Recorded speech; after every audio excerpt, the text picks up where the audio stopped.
Welcome to my channel, my name is Marlies. Today I'm going to focus on finishing up my Halloween journal by creating this journal cover. On my table there is a piece of regular black cardstock and a window frame from Tim Holtz Halloween. Right behind the window I wanted something transparent, and there is no better way with such a great effect than using the shattered windows. You can cut the windows by hand or with a craft knife. I also found this cute little boy. He fits perfectly behind the window, but I want something that will go around him and that is something like it's filling up the space he's in. So these curtains, I have to alter them because I have to make them fit, but these curtains will do the job just fine.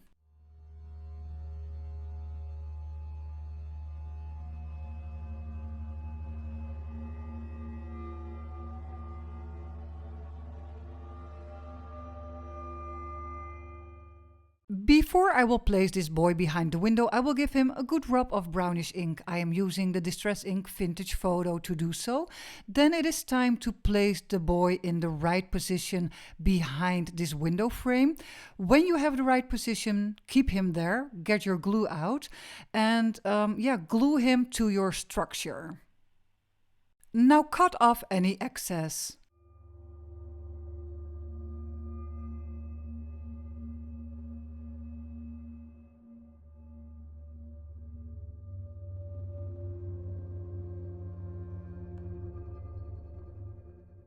I will glue the window down on top of the curtain and the boy, and I'm using my Distress Collage medium matte to do so.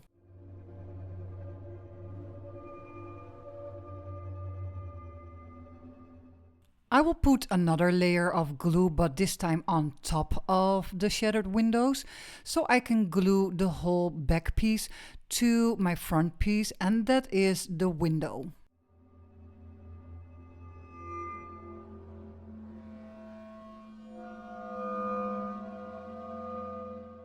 In front of me is the window that we just created, some pieces of ephemera out of the Tim Holtz Halloween ephemera pack, and some strips of paper, torn paper from some pieces of the backdrops. All these papers will get a nice rub of brownish ink. Time to create a layout around my window frame, starting with this piece of ephemera that I will tear in two pieces. After that, this piece will get like a treatment of roughening up, and I'm doing that with my fingers.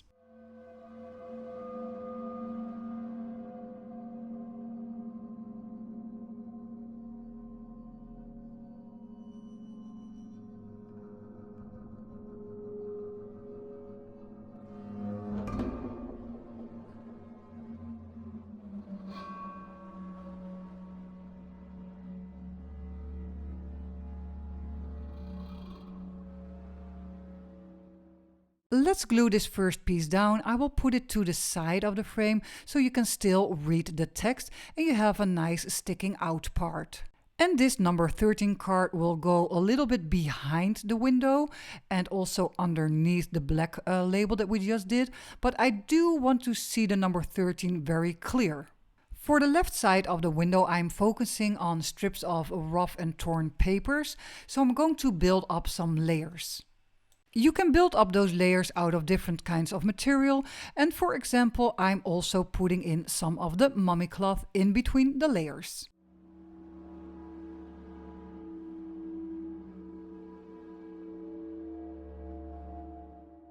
The layers can contain out of different kind of materials, but I always keep it in the same color scheme, and for this project I am working with orange tones and purple tones.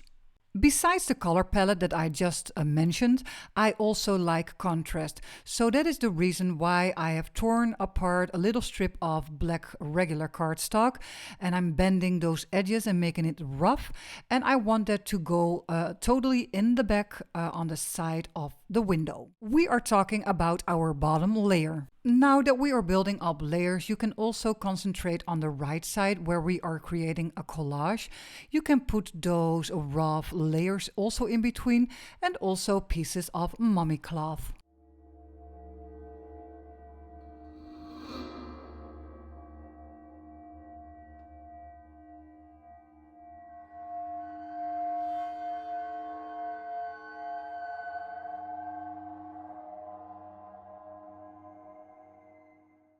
And what about adding some loose black thread in between the layers or totally on the bottom layer?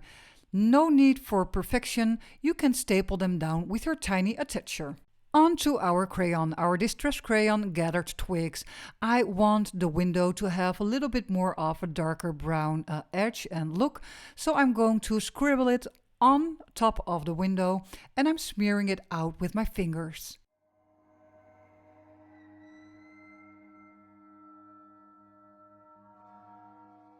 On the cover, I would like to use a word plaquette and I would like to roughen it up a little bit and grunge it up. And I'm going to do that with the grit paste Crypt. The grit paste has a kind of sandy scent in it, a sandy effect it gives. I really like that. The applying method is just with my fingers because I do not want it to be perfect, I want it to be imperfect. And of course as rough as possible. After the grit paste has dried, I'm going back in, but this time with some distress paint, Picket Fence. And I'm just going to dab it on there with a little brush and I'm going to wet it down with my water bottle sprayer. And I'm going back and forth, adding more, swiping away some of the paint, adding more, until I am happy with the result.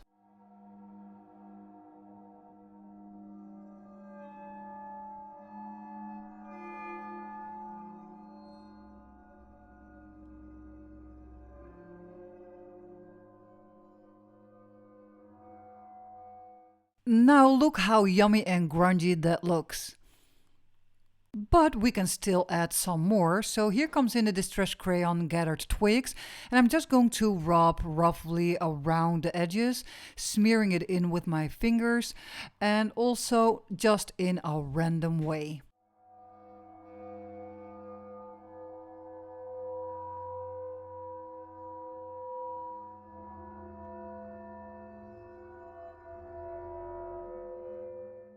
Because of the dark brown crayon, you can see the letters, the words are not very well readable. You can adjust that very simply by just applying a very thin layer of the white paint again. And this is the Distress Paint Picket Fence. I am just putting a little bit of paint on my finger and I will swipe or tap it on top of those raised areas, the words.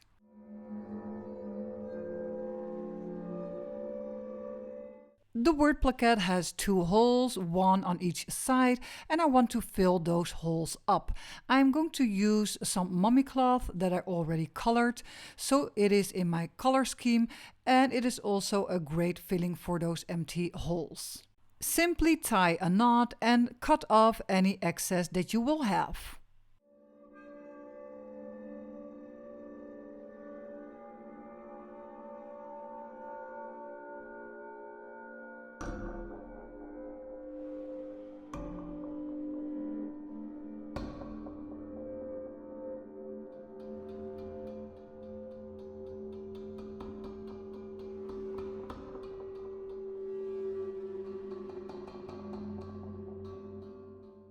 I will glue down the word plaquette with my Distress Collage medium and I will keep it in place even with clips for quite some while. While my word plaquette is drying on the side, I can focus on extending my collage besides and on the side of the window. Here comes in this piece of ephemera and I will stick it more to the back, but there is still some text visible. I also did some zigzag stitching on the side. Now on to the background, because when I look at this page, I can see a little bit of clear area on the right top. And that spot is perfect for a little piece of Halloween design tape. I have a second focal point for my cover because this little crow, I will place it to the right next to the 13 number and a little bit behind the word plaquette. And it looks like he is standing outside looking at the boy through the window. The next few steps is all about adding little details, so some little pieces of ephemera, or you could think about using labels.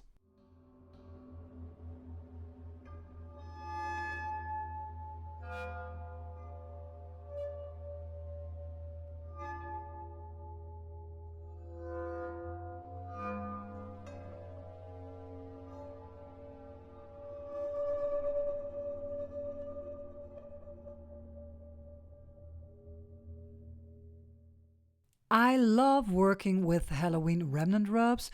I mean, they blend in very well on cardboard and papers, and they are a nice addition, an extra layer to your work. So that is what I'm doing now for the front of the window, and that looks great. But my front cover still could use some darkness because it is Halloween.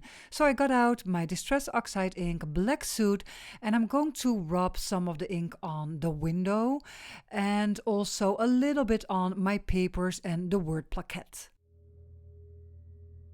There was one thing that I had to keep in mind because this bag is not covered in like a beautiful paper or something, so I got out this tag. It is printed on both sides. That is very easy because we will see it on the front cover, but also on the back in the pocket. So I will cut off the right size to cover this piece up. I have put on a little bit of texture with a stamp out of the mini glitch stamp set, and I will glue it in place. I am stamping this side too because I want both sides to be matching. On the side of the inside pocket, I did not like the idea of only seeing a piece of a tag, so I'm adding an extra strip of paper out of the Tim Holtz Halloween Ephemera pack. And before adding this extra layer, make sure you will ink up your piece. Last and final step, let's glue this Halloween party down on the cover. I had a blast creating this journal cover. I also had a blast making this video for you. When you like my content and got some inspiration out of it, please like, subscribe or comment down below.